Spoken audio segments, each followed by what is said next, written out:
C'est parti. Alors bonjour, on est aujourd'hui au Mollet-Literie et on parle du musée de la mine et du musée de la meunerie, je crois. C'est ça, tout à fait. Alors pourriez-vous vous présenter, mesdames? Donc moi, je suis Madame Philippe Françoise, je suis conseillère municipale déléguée au musée. Donc, Et madame? Madame Agnès Marie, adjointe du patrimoine pour le musée de la mine et le musée de la meunerie du Mollet-Literie. D'accord. Alors, je le disais quand même, vous avez la chance d'avoir deux petits joyaux là. C'est-à-dire que vous avez deux musées qui sont d'une grande qualité quand même.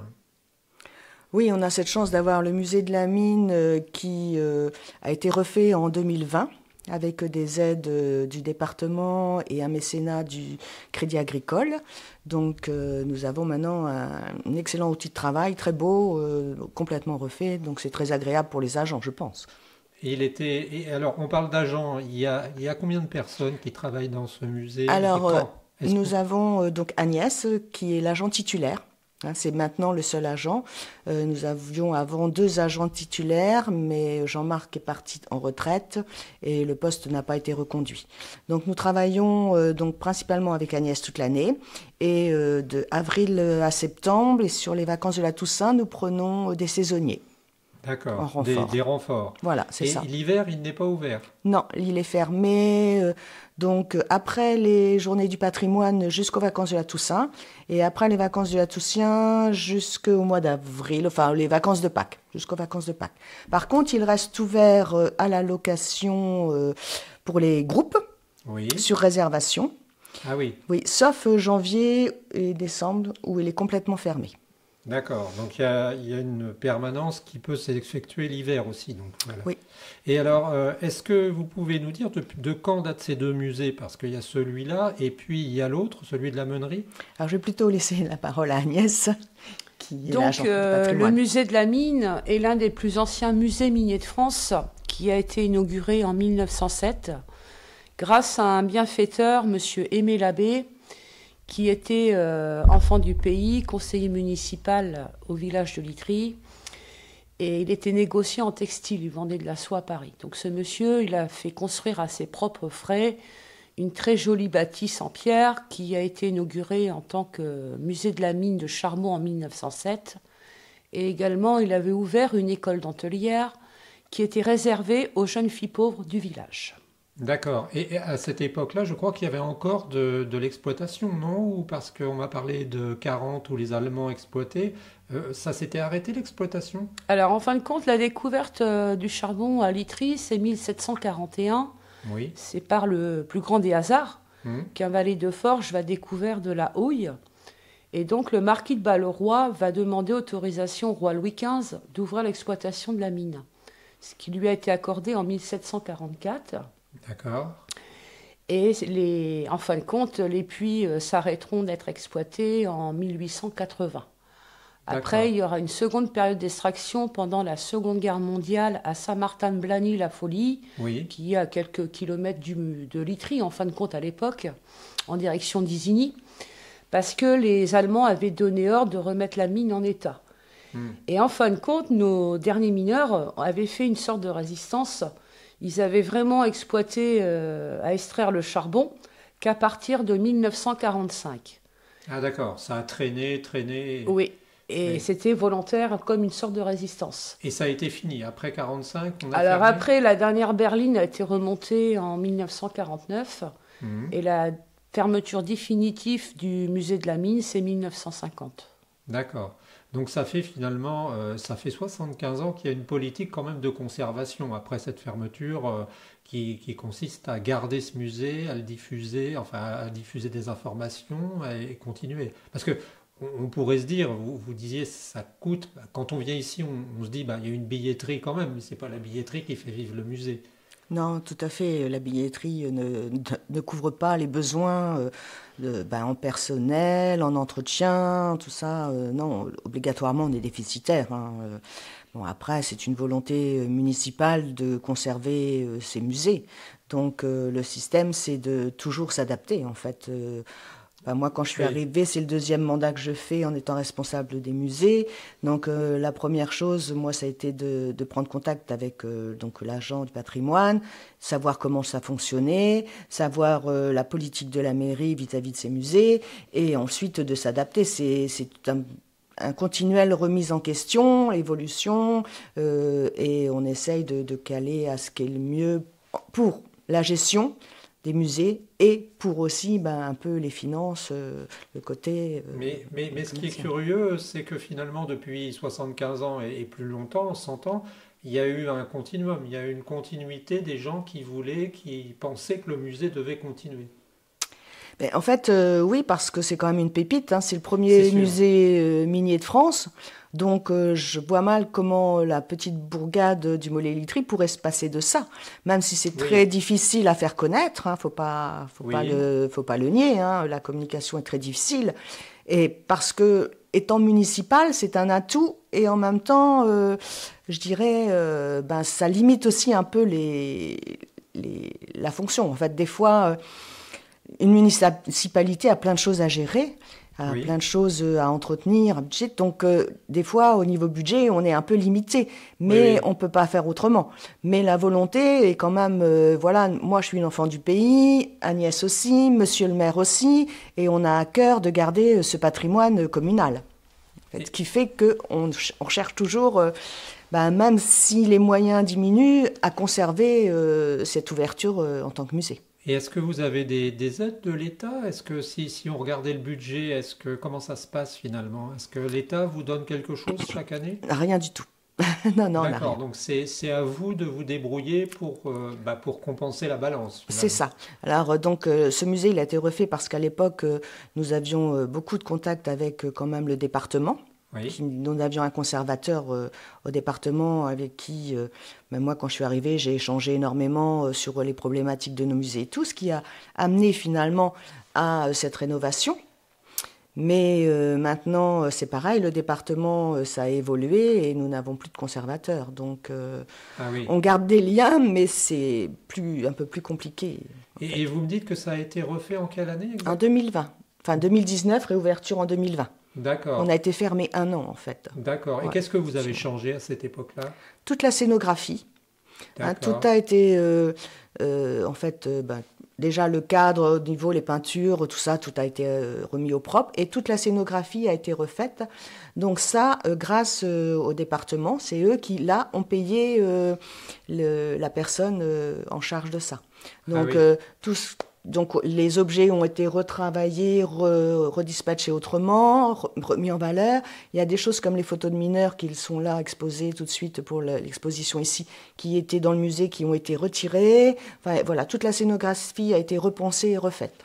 d'accord. Et vous pensez, enfin bien entendu, mais vous pensez que ça a été positif, que ça a été, ça n'a pas été du changement pour le changement, ça a été un Non, fait. non, ça a été positif, une mise en valeur quand même importante. Moi, je suis pas là tous les jours, mais les retours, je pense Agnès, tu vas le dire, les retours des visiteurs sont quand même très positifs, hein. C'était quand même resté très, très vieillot. Et Hmm. puis, on avait des choses qui finalement avaient peut-être moins d'intérêt. Maintenant, d'autres choses ont été mises plus en avant, en fait. Par exemple, Par exemple, Le le Ricard travail, de Thury. voilà, il y a Voilà. la mémoire d'Éric de Thury qui a été un des ingénieurs de la mine. Donc, cette mémoire maintenant est présentée au sein du musée. Elle a été numérisée et en fin de compte, le visiteur ou le public peuvent le consulter en ligne directe. d'accord. Et autre chose aussi qui a été mis beaucoup plus en avant par rapport à l'ancien musée, c'est le travail des enfants. Ah, On a oui, voulu rendre hommage à travers les témoignages d'enfants qui a été récoltés sur les archives, que les jeunes garçons à l'époque descendaient dans les galeries dès l'âge de 7 ans. Donc, 7 ans. 7 ans, ouais. Donc on avait des jeunes garçons qui poussaient des petits traîneaux remplis de charbon. Et également, il y avait d'autres petits garçons qui arrosaient des petits rondins en bois pour faciliter la glisse du traîneau. D'accord, il n'y avait pas de roue en fait. Exactement. Au départ, non, il n'y avait pas de roue. D'accord. Parce que l'inconvénient à la mine de Litry, c'est que les galeries, elles faisaient 1 mètre de haut D'où l'utilité des petits-enfants, entre autres. par rapport à leur taille. D'accord. On a voulu utiliser pour améliorer les conditions de travail des mineurs la force des animaux, donc des chevaux, avec l'entraînement d'un manège en fin de compte, pour pouvoir remonter des paniers de charbon, qui a bien été utilisé à la mine de Litry, mais sur la surface de la mine, sur le carreau de la mine. Ah d'accord, oui, oui, oui, oui, oui. Oui, parce que c'était pas. Il y avait Litry, mais il y avait d'autres puits d'extraction aussi à une époque. Donc, Il y a eu voilà. 17 puits, en fin de compte, qui ont été extraits à différents endroits. Hein. Oui. Donc, suivant certaines profondeurs, quoi. Par exemple, au centre de la cour du musée de la mine, on peut découvrir le puits de la fosse Franc-de-Mitch, Oui. qui a été exploité de 1759 à 1864. D'accord. Donc là, à l'époque, les mineurs, ils descendaient par des échelles en bois, à une profondeur de 20 mètres. Ils reconstruisaient un petit palier en bois, et après, ils redescendaient 20 mètres plus profond. Et la profondeur du puits total est de 97 mètres. D'accord. Donc imaginez-vous que les mineurs, à l'époque, ils remontaient le charbon à dos d'homme, Oui. dans des grands paniers en osier qu'on appelait des havres-sacs. D'accord. Donc c'était un travail considérable. Moi, je me rappelle que j'avais été impressionné par la lourdeur. Alors, on n'avait pas pu la prendre dans la main, je crois, mais la lourdeur d'une pelle à charbon, ça a l'air de faire 10 kilos. Je ne sais pas combien ça fait, mais c'est très lourd. Ah oui, oui, parce que quand on découvre, oui, la pelle, la pelle qu'utilisait le mineur à l'époque, c'était une pelle assez large, Oui. très lourde, qu'on appelait la pelle à escoupe. Ah oui, d'accord. Voilà. D'accord. Donc oui, elle pesait au moins 10 kilos, excusez-moi, rien que par le poids de la pelle, quoi. Et il y avait un intérêt à cette masse-là? Je me pose souvent la question quand j'y En pense. fin de compte, à l'époque, les outillages étaient forgés sur place. Hein. Il y avait des donc forges c'était autour de la assez mine. Hein. grossier, quoi. Parce qu'on pense aux pelles à neige, par exemple, qui sont très légères, Oui. qui sont en aluminium, et on n'était pas là-dedans. Pas du tout. Non, à l'époque, on utilisait ce qu'on avait en matière première. Hein. D'accord. Et vous disiez alors, c'est assez difficile de communiquer ou de diffuser, je ne comprends pas très bien. Vous pouvez vous expliquer là-dessus? Que c'est pas facile de faire connaître, pourtant. Eh bien, notre principale source de connaissances, parce qu'en fait, on fait des statistiques pour savoir comment les gens ont connu le musée de la mine. Oui. Donc, la première chose qu'ils nous disent, c'est le grand panneau sur la 4 voies. Ah, Voilà, d'accord, c'est ça. d'accord. Après, voilà, c'est comment diffuser, parce qu'en fait, il faut savoir que tout ce qui est communication, c'est quand même quelque chose qui coûte très cher. Hein. C'est vrai, Donc, c'est vrai. on a fait des essais de communication radio, choses comme ça nous Oui. coûte très très cher, et en fait, on n'a pas un rendu Voilà, intéressant. on n'a pas de rapport sur investissement. Voilà, c'est ça. Donc, dernièrement, ce qu'on a mis en place et qui fonctionne finalement pas mal, ce sont les échanges de panneaux avec d'autres sites. C'est-à-dire, on a mis un panneau, donc comme ceux qu'il y a sur, voilà, ici qu'on a échangé, donc avec les ardoisières, Oui. et puis la luge, et puis dernièrement, l'année dernière, avec le zoo de Jurques. Donc en fait, les gens font un petit circuit, quoi. De l'un à l'autre, ils Bah, peuvent au moins avoir une Oui, et idée. puis c'est-à-dire que quand vous vous garez, vous voyez un panneau, vous dites ah bah tiens, ça interpelle peut-être plus facilement que D'accord. les flyers, il faut aller les chercher quelque part. D'accord, Donc d'accord. nous en mettons beaucoup, hein, nous en dispatchons beaucoup dans les campings, les gîtes, les offices de tourisme, tout ça. Mais finalement, on s'aperçoit que le visuel marche très bien en fait. D'accord. Et plus, Oui. voilà, interpelle plus qu'un flyer qu'il faut aller chercher, qu'il faut, voilà, qu'il faut. Oui. Donc et le bouche à oreille. Le Le bouche à oreille. oui, oui. Et puis se faire connaître donc par justement aussi quand on parle des gîtes, on met des flyers, mais aussi nous avions invité les gens qui ont des gîtes à venir visiter le musée de façon à pouvoir en D'accord. parler avec les ambassadeurs. Oui. Donc les campings aussi, nous avons fait ça de façon en fait voilà, le bouche à oreille des ambassadeurs oraux, c'est ce qui marche très bien aussi. Et si on parle de fréquentation, alors bon, c'est peut-être difficile de parler en valeur absolue, mais ça donne quoi les fréquentations par décennie ou est-ce qu'on va vers une baisse, Non, c'est stationnaire en fait. c'est Hein. stationnaire. Agnès, je dirais, oui, on est à quoi 3500 Voilà. passages par musée. Par musée et par an. Oui. Et alors, on pourrait penser que, je suis venu avec ma classe 2 ou 3 fois ici, que les scolaires, quand même, pourraient venir d'une 50aine de kilomètres autour, minimum. Ça, Les scolaires, oui, on en a quand même un peu. C'est vrai qu'on a souvent plus les scolaires qui sont loin que ceux qui sont proches, finalement. Oui, Donc, oui, ça m'étonne pas. ça, c'est assez paradoxal, hein, sachant que, voilà. Mais c'est pas suffisant, quoi, les scolaires. En Non, plus, non, je comprends bien, mais je pense que ça aurait été un bon vecteur parce que, enfin, je me rappelle des projets qu'on faisait dans les années 90, c'était très complet tout ce qu'on voit là, parce qu'il y a du social avec les enfants, avec les mineurs, il y a du technique avec la vapeur, il y a tout finalement. alors, Il y a du géologique. enfin, le souci, c'est que c'est aussi à l'appréciation de l'instituteur. Oui, d'accord. Donc, voilà, on en est là, quoi. Donc, Oui, oui, oui, oui, oui. voilà. Alors, il y a beaucoup de gens qui viennent, justement, des personnes qui sont surprises que les scolaires ne viennent pas plus, parce que l'industrie, on en parle, notamment, Oui. on nous a dit en CM2 ou au Bien collège, sûr. mais on n'a pas plus de demandes que ça.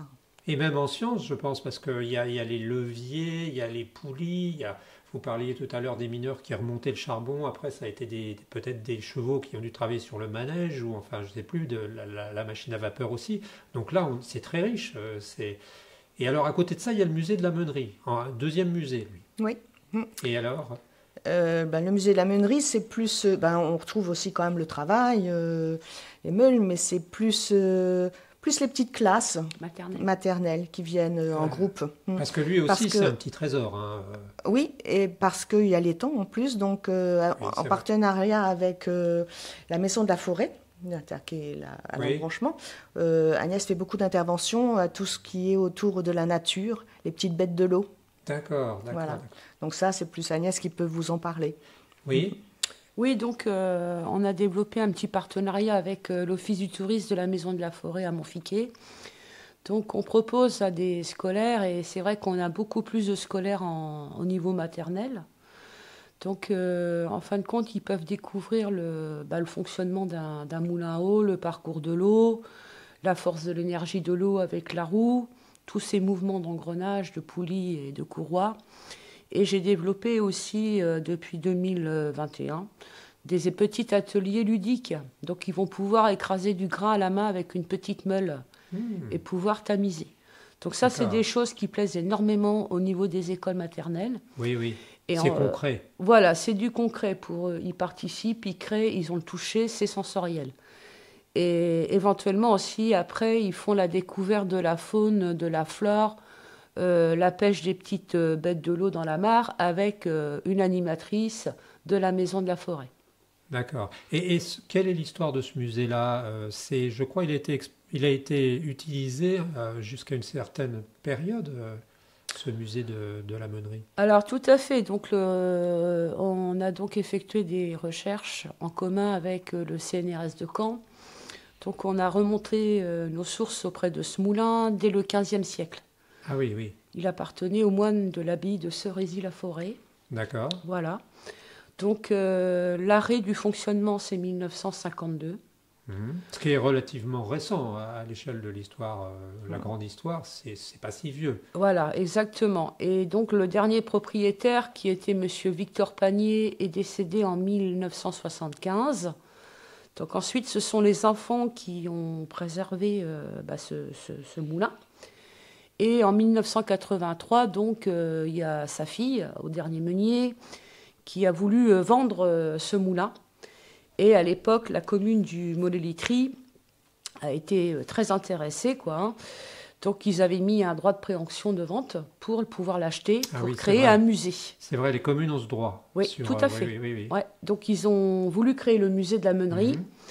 Et grâce à des aides financières aussi de la DRAC à l'époque, donc ce musée il a été ouvert en 1986. D'accord. Oui, parce que ce qu'il faut dire, c'est qu'il est en état de marche. Ah, il est complet. C'est très rare de nos jours de découvrir un moulin complet, parce que malheureusement, on peut encore découvrir une roue qui tourne avec l'énergie de l'eau, mais malheureusement, la plupart n'ont plus la machinerie à l'intérieur. Alors que là, on voit même les boîtes pour filtrer, je crois, tout le reste, le son. Enfin, c'est compliqué comme système. C'est joli en même temps. C'est beau à voir. Ah oui, tout à fait. On va découvrir tous ces mouvements d'engrenage, on va découvrir les meules pour écraser le grain, la bluterie, hein, qui est le tamis, une petite chaîne à goder, qui est le principe d'un petit élévateur, quoi. Et aussi, qui est assez ludique aussi, que les gens sont assez surpris, c'est la montée du sac. Ah oui, Grâce oui, oui. à l'énergie de l'eau. Parce qu'en fin de compte, que ce soit des moulins à eau ou comme les moulins à vent, la machinerie était équipée d'un système de monte-sac. Donc c'était un système de tendeur comme un embrayage d'une voiture, en fin de compte. Voilà, avec une poulie folle Avec une poulie folle, qui voilà, tendait tout à fait. la courroie finalement. Exactement. D'accord, oui, oui. Et puis la petite trappe qui se referme, je crois même. Oui, oui, avec la petite trappe qui se referme pour la sécurité aussi. Oui, oui, c'est tout un tas de petits détails qui finalement sont pour les scolaires, c'est superbe parce que on comprend, on comprend. Et donc celui-là, au niveau des entrées, c'est à peu près pareil qu'ici que le musée de la mine ou le musée de la meunerie, non? Oui, Sensible. enfin, c'était sensiblement pareil, oui. Ouais. Oui, c'était sensiblement pareil. Et est-ce que les gens visitent les deux ensemble ou l'un après l'autre ou non? Que l'un ou que l'autre? C'est variable, ça C'est dépend. variable. Ouais. Alors, mais bon, cette année, on a été obligé un petit peu de changer le système parce que faut savoir que ce site, non seulement est moulin, mais comme il plaît beaucoup, il est aussi beaucoup, Ah oui. excusez-moi, beaucoup loué. Excusez-moi. Donc, faire de la location en même temps que de la muséo, c'est très compliqué. Ah oui. Ah. Alors, Donc, ce qui fait que cette année, nous sommes fermés pour la meunerie, tout ce qui est férié et week-end. et quand vous dites qu'il loue, c'est-à-dire il loue le site? C'est-à-dire que les gens, par exemple, se marient, il y a une petite salle là-bas qu'on appelle la charretterie, donc qui est fermée et qui se D'accord. loue comme salle. Donc, en fait, les gens louent le site, par exemple, pour un vin d'honneur. D'accord. Donc voilà. Donc si vous avez un vin d'honneur, déjà le parking est petit, donc déjà c'est Oui. compliqué. Et puis les gens quand ils voient qu'ils peuvent pas stationner ou qu'il y ait du monde, une festivité comme ça, ils n'arrêtent pas. Hein. C'est D'accord. pas, voilà. Mais Donc ça nous pénalise un petit peu. Donc l'essai cette année, c'est de changer la période d'ouverture et du coup, nous n'avons plus que 2 jours en commun d'ouverture. C'est-à-dire que la meunerie est ouverte du lundi au jeudi. d'accord. Et ici, nous sommes ouverts donc du mercredi au dimanche. D'accord. Après, juillet-août, la mine va être ouverte tous les jours. La meunerie, on ne change pas les dates d'ouverture parce que justement, par ces locations qui sont un petit peu compliquées pour nous, quoi. Et ça n'aurait pas été plus simple de louer la salle, je dis une bêtise, mais la salle des fêtes et de garder la meunerie en musée permanent, enfin l'été? Non, non, non, non. Ça, enfin, la salle des fêtes est très prise aussi. Ah oui, d'accord. Donc il y a une Donc, grosse demande et puis. Voilà, c'est compliqué. Et là-bas, comme vous le disiez, le site est verdoyant, est agréable. Donc ça a été aussi une politique de la mairie Oui, de faire profiter finalement de faire les profiter. gens. Oui. Oui. Déjà, la mairie a commencé elle-même par utiliser le site pour des événements. D'accord. Donc, et puis après, ça a été Ça, et l'engrenage. puis finalement, si on calcule matériellement le prix que rapporte la location, c'est sans doute autant que la billetterie. Une billetterie d'une journée, ou beaucoup plus peut-être même. Ça dépend de Je la sais pas. période, mais bon, sur le coût total, enfin, faut savoir que la location, le fruit de la location n'est pas intégré dans le budget du musée. Hein. Ah, d'accord. C'est Ça n'est location pas de la salle. même ligne. C'est pas, voilà. D'accord. Donc nous, Oui, finalement, mais ça nous donne rien. vous pouvez même pas valider une dépense pour cette salle, non. Vous avez, parce que vous pourriez dire que vous dépensez aussi de l'argent pour entretenir la salle, ou je ne sais pas, puisque non, non. Non, vous n'avez puisque pas. c'est communal, de toute façon, les deux. Oui, puis ça Donc, revient dans finalement, ça revient voilà. dans le même pot. Hein. On Ben, pourrait parler de ça. D'accord. mais Et est-ce qu'il y a des projets à long terme ici? Non, pas la mine. La mine est refaite, donc. la mine est refaite, donc non, il n'y a pas de projet grandiose. Il faut savoir qu'au musée de la mine, on fait depuis quelques années le concert du 14 juillet dans les Fouilles, Ah oui, hein, tous d'accord. les ans, donc le 13 au soir. Et aussi, on fait le Halloween. Ah Le oui, conseil d'accord. municipal des jeunes investit le musée pour faire Halloween. D'accord. Donc Voilà. il y a d'autres activités Voilà. parallèles de temps en Voilà. temps. Donc, et puis Marcy, donc comme on disait, il y a d'autres activités aussi. Et- Par contre, ce qui est bien pour les enfants et qu'on met en place en juillet et août, ce sont les visites ludiques. Donc qui se rapportent un petit peu à ce qu'a parlé Agnès tout à l'heure avec les scolaires, mais là qui sont pour les familles. D'accord. Donc c'est une visite sur réservation privilégiée où c'est une visite qui est guidée, et là où on vous explique bien, et où vous touchez, où vous faites des animations. À Marcy, on a souvent plus des grands-parents avec leurs petits-enfants, Oui. parce que, les grands, donc ce qui permet, voilà. Et à la mine, c'est un petit peu variable, c'est un petit peu de tout, mais ça plaît bien. Oui, oui, oui, parce qu'il faut vraiment les visiter pour aller voir ces musées qui sont vraiment, je dirais, je ne veux pas être méchant, mais je dirais que c'est le contraire de ce qui se passe habituellement. C'est-à-dire que souvent, même quand on visite des gros musées, il y a pas mal d'écrans, il y a pas mal de vide, il y a pas mal d'artifices. Et ici, c'est le contraire. On C'est-à-dire a qu'on a de la matière ici. on a la chance d'avoir de la matière et des supports qui ne sont pas très lourds Oui, à lire, en fait. oui, oui, Comme vous oui. dites, il n'y a pas tout un tas de choses. Bon, la maquette de Bruy en Artois, par exemple, c'est à écouter déjà, Oui, oui, oui. donc c'est pas très grand.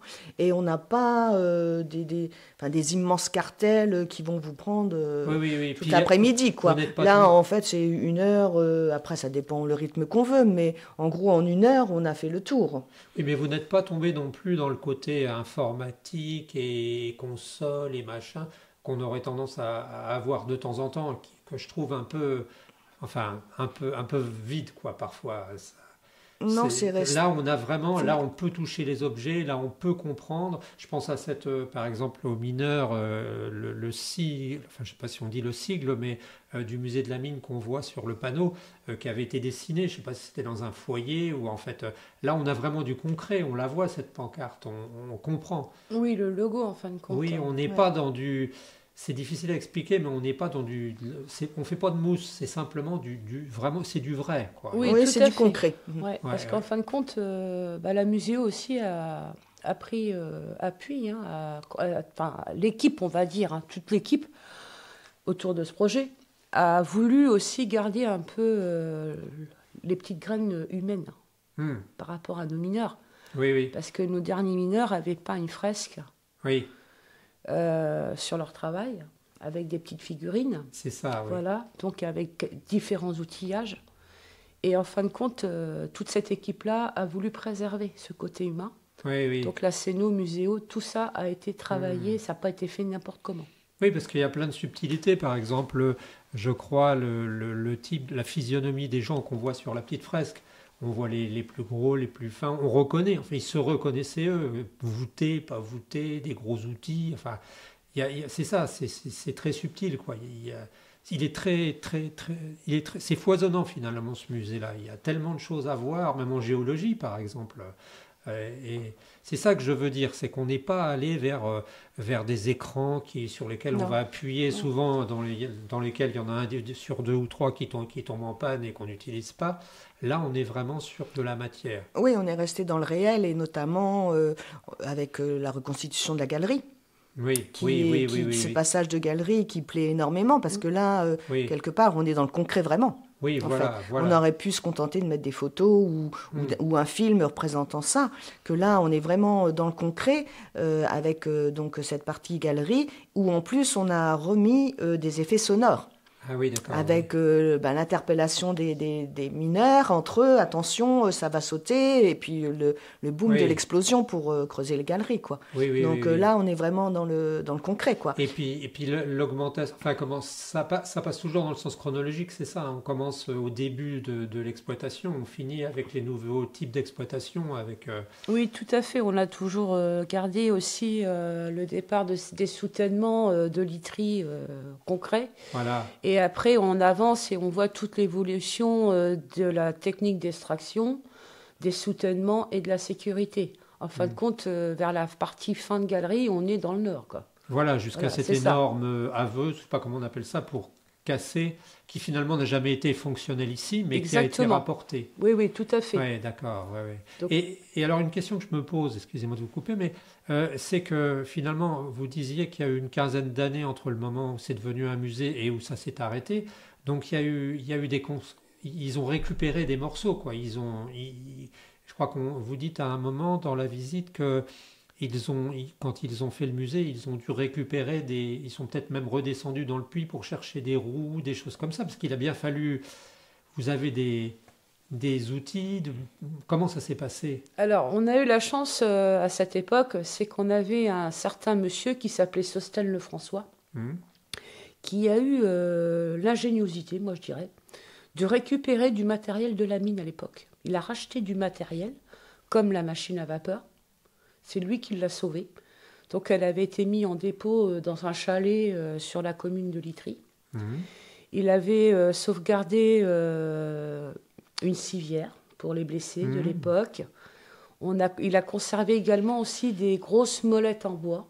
Oui, oui, oui. Mais pourquoi? Parce que c'était de l'argent quand même tout ça. Bah, lui, je pense qu'il s'est dit quel dommage de remblayer les puits à l'époque, parce que quand il remblayait à cette époque-là, il prenait le matériel aussi, ça servait de C'est remblayement ça, c'est ce que aussi, vous hein, disiez dans au la fur visite. et à mesure. Hein.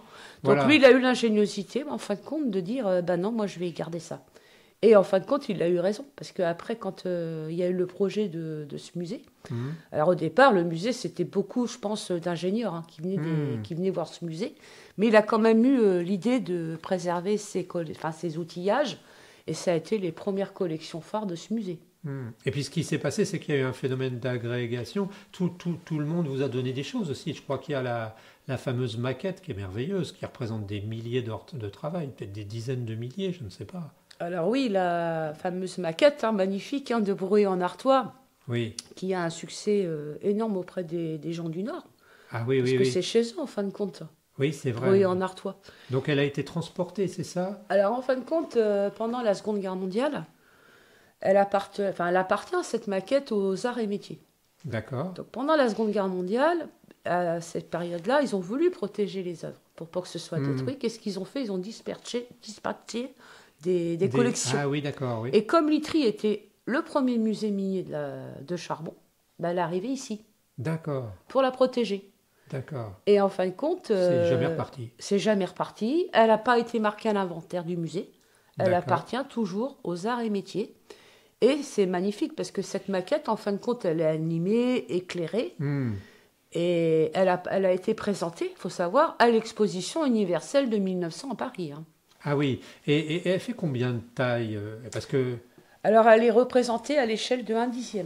d'accord, donc c'est, voilà, déjà matériellement, on pouvait pas la laisser dans une cuisine, quoi. Elle est Ah très non, non, grande. ça n'a pas été possible. Et ça a été fait par qui? Par des mineurs, mais comment? Vous savez pas. Ça, je ne sais pas. Je ne pourrais pas répondre par rapport à ça. D'accord, d'accord. à Mais cette ça période-là. représente sans doute, pour ceux qui savent un peu travailler le métal, des milliers d'heures de travail, puisqu'il a fallu faire toute cette maquette finalement. Ah qui oui, est oui, offerte. tout à fait. On voit que c'est un travail gigantesque, hein. Hmm. Remarquable, hein, parce que elle est vraiment bien faite, quoi. Hmm, oui, oui, oui, oui. Et puis c'est du fer, c'est pas du plastique ni du bois. Hein. Exactement. Donc il fallait le tordre, le travailler. Et alors, est-ce qu'on peut savoir ce que finalement, pour terminer un peu, à moins que vous ayez quelque chose de plus à dire, est-ce que vous pourriez dire finalement autour de quoi s'articule la vie enfin, la direction du musée? Il y a le maire finalement, le maire qui est lui le premier magistrat du village, mais enfin le premier, mais donc lui c'est un peu le décideur aussi, le conseil municipal qui. Oui, voilà, c'est un musée communal. Donc, ce musée, il vit et il évolue en fait au fil, je dirais, des conseils municipaux qui changent. Donc, là, on a un maire attaché à ces musées. Peut-être que la prochaine fois, ça sera différent. En fait, ce musée, il vit en fonction de la commune, hein, en fonction de ce qu'on a envie d'y mettre, d'y faire. Oui. Enfin, le conseil municipal, oui. Et donc, il y a le maire, et vous êtes chargé en tant qu'adjoint, c'est ça, en tant qu'adjoint? Alors, j'étais adjointe, je ne le suis plus, mais j'ai proposé de continuer malgré tout à m'occuper des musées. D'accord. Puisque j'avais travaillé en tant qu'adjointe à cette rénovation et tout ça, Oui. puisque cette rénovation est arrivée juste quand j'ai été nommée adjointe, où je m'y suis intéressée vraiment, et là, avec les contacts que je suis allée au département et tout ça, et la région aussi qui nous a aidés. Donc voilà, mais ce musée, il vit comme ça. Il faut être tenace, il faut le défendre, il faut expliquer les choses. Au conseil, parce que les gens tous ne sont pas forcément intéressés. Donc il faut expliquer Le pourquoi des choses, pourquoi on a envie qu'on fasse ça, pourquoi on fait des panneaux, pourquoi il faut développer, pourquoi... voilà, et après, c'est en fonction de ce qu'on peut nous accorder. Et est-ce qu'on peut savoir, dernière question peut-être, est-ce qu'on peut savoir le budget? Bon, peut-être que vous ne voudrez pas me répondre, mais ça doit être dans les tableaux Excel où c'est publié. Est-ce qu'on peut savoir combien coûtent ces deux musées à la commune dans l'année? Billetterie retirée, enfin, si on compte tout ce qu'on pris en Le main, fonctionnement, je crois que oui. c'est dans les... je crois que c'est entre 30 et 40 000 euros en Oui, fonctionnement. donc à l'échelle d'une commune, c'est quand même supportable. C'est pas... Bah, sur deux, hein. Enfin, multiplié Oui. par deux, hein. Ah oui, d'accord. Chaque Ouais. musée. Hein. Oui, d'accord. Donc ça, oui, ça représente quand même une volonté, on va dire, une volonté pas politique, mais culturelle finalement. Oui, oui. Oui, D'accord. culturel, oui, un peu politique quand même, parce que... Oui, oui, oui, oui, d'ouverture. Ouais, ouais, ouais. Une autre question. Est-ce que, alors, les classes de literie, est-ce qu'elles visitent le musée? Et là, je vais laisser Agnès répondre. Parce que finalement, je me pose la question, je me dis, ils sont tout près. Est-ce qu'il y a un syndrome comme ça qui consiste à pas visiter ce qui est tout près? Alors, en fin de compte, oui, l'ouverture des deux musées, déjà, il faut savoir que c'est entièrement gratuit pour les élèves des écoles du Moulin-Literie, D'accord. de Donc la ça, c'est bien à maternelle savoir. jusqu'au collège. Mhm. Il y a eu une passe, on voyait presque personne. Mhm. Donc, en fin de compte, j'ai fait une démarche auprès des directeurs ou directrices qui m'ont expliqué qu'en fin de compte, c'était au bien vouloir de l'enseignant. Oui, oui. Donc, oui. Alors, à l'heure d'aujourd'hui, je pense que, je ne vous l'apprends pas, ça change beaucoup d'enseignants tous les ans. Ah oui, donc c'est pas, ça fait pas partie de leur priorité prioritaire, comme on dirait. Donc, ce qui a été important aussi, c'est que j'ai pu quand même en rencontrer des enseignants. D'accord. Et je leur ai expliqué, je les ai invités, il y en a qui Oui, sont oui. venus, hein, et j'ai vu quelques classes. D'accord. Donc ça m'a fait plaisir quand même. Ça m'a... Oui, oui, oui, oui, oui, oui, oui, oui, parce que c'est le cordonnier le plus mal chaussé, comme on dirait. Exactement. D'accord. Oui, oui, bon, bien. Enfin, il y a eu une époque, Agnès, où tu avais plus de classes, quand il y avait une personne déléguée, tu sais, qui venait. Ah oui, Valérie, non, c'est ça? Alors, c'est-à-dire que oui, il y a eu une période avec le conservateur, il avait créé un projet qui avait été mis en place, un service pédagogique. Mais c'est supprimé, ça. Voilà, c'est ça. Il y Elle avait... était très bien, la dame. C'était super, ça. Il y avait une rencontre Oui, avec oui. l'enseignant. Mais Et oui, on présentait mais... les musées pour faire venir l'enseignant Oui. avec les écoles, quoi. C'est le but du jeu. Mais je crois qu'ils ont supprimé la dame qui, justement, faisait le lien entre les enseignants, les musées, qui apportait de la documentation, qui... Oui, ça, voilà, ça fait partie de ce que vous disiez aussi, des lignes de budget qui ont été supprimées. Voilà, Et tout à fait. et qui nous pénalisent forcément, quoi. D'accord. Même le pass culture. Ouais. Surtout quand on est petit musée, quoi. Enfin, je veux dire, je pense que les musées, les grands musées, enfin ceux qu'on a l'impression que tout le monde connaît, quoi. En fait, Oui, c'est d'accord. différent. Oui. Mais nous, il faut quand même vraiment, même si on est le premier musée minier de France, il faut quand même qu'on aille chercher les gens, parce qu'en fait, faut savoir au Moulin-Literie qu'il y a des musées. Ouais. Donc c'est pas, voilà. Et vous n'avez pas cherché à vous mettre en cheville avec des écoles de communication, des gens qui font ce genre de choses, en leur disant: ah, ils vous demandent des sous? Ah bah oui, rien n'est gratuit. Hein. Ah bon? Ah bah non.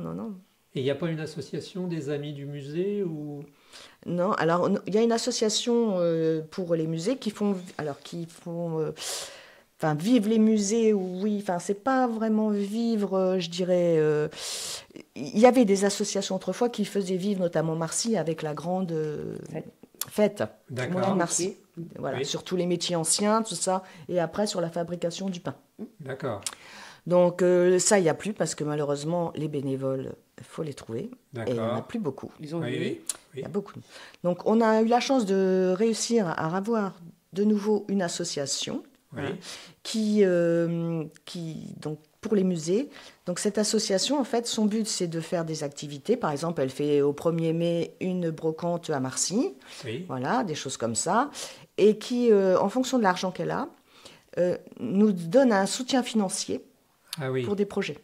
Par D'accord. exemple, là, l'association, le dernier projet qu'il y a, c'est la rénovation de la roue Oui, de d'accord. Moulin-Marcy. Et donc, cette association va nous donner une aide financière pour la rénovation de la roue. D'accord, donc il y a aussi... Voilà. Et ce sont des gens de literie. Oui, principalement, les bénévoles sont Ouais. de Litry, oui. D'accord, L'association de d'accord. Litry. Mais ceux d'avant aussi nous avaient bien aidés avant de dissoudre l'association. Ils avaient refait faire la toiture de la boulangerie Ouais. Ah avec oui, l'argent oui, qu'il d'accord. y avait. Voilà. Donc ça, c'est bien pour nous. C'est Oui, c'est un Qui bon vont soutien. d'accueil aussi à l'entrée. Oui, Ouais, ouais. oui, d'accord. Donc ça, c'est vrai que enfin, pour nous, c'est agréable. Parce qu'on D'accord. se dit, il y a quand même un peu de gens quand même Oui, qui s'intéressent, et qui soutiennent, qui veulent. Mais bon, c'est beaucoup d'anciens. Faut pas oui, rêver. c'est ça, c'est ce qu'on me dit souvent et quand C'est j'enregistre ça. souvent, je m'aperçois que oui, il y a beaucoup de têtes blanches, comme on dit. Voilà, voilà, Et voilà. c'est Voilà. ouais. C'est difficile.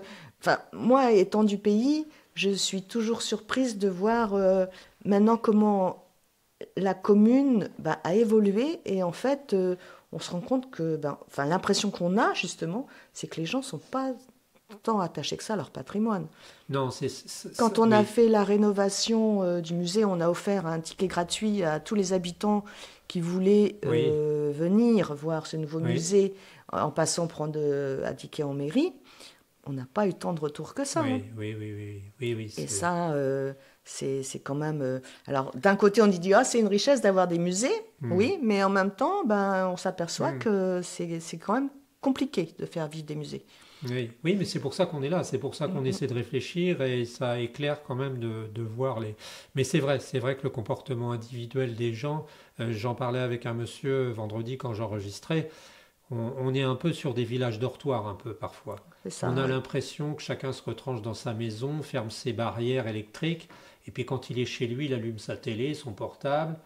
De temps en temps, il donne un coup de tondeuse pour eux. Mais bon, ça n'est pas comme avant. Non. C'est vrai, c'est vrai. Bon, bah écoutez, à moins que vous ayez quelque chose à rajouter, je vous remercie, mesdames, d'avoir parlé de ce musée. Nous vous remercions aussi d'y avoir porté intérêt. Merci beaucoup à vous aussi. Oui. J'invite les gens donc à téléphoner, à se rendre à ces deux musées qui sont de véritables joyaux, hein. Vraiment, il y a de la matière. Et le contraire, je pense, puisqu'on parle souvent de la politique culturelle, le contraire de la politique champagne avec beaucoup de bulles et peu de matière. Là, on a vraiment matière à réfléchir, à voir.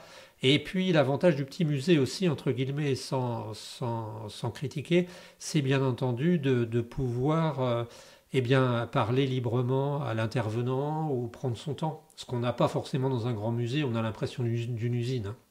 Donc voilà, eh bien, le musée de Litry, les musées de Litry sont sur l'annuaire et vous pouvez les contacter. N'hésitez pas non plus à nous contacter aussi. Bonne journée. Merci. Merci à Merci. vous.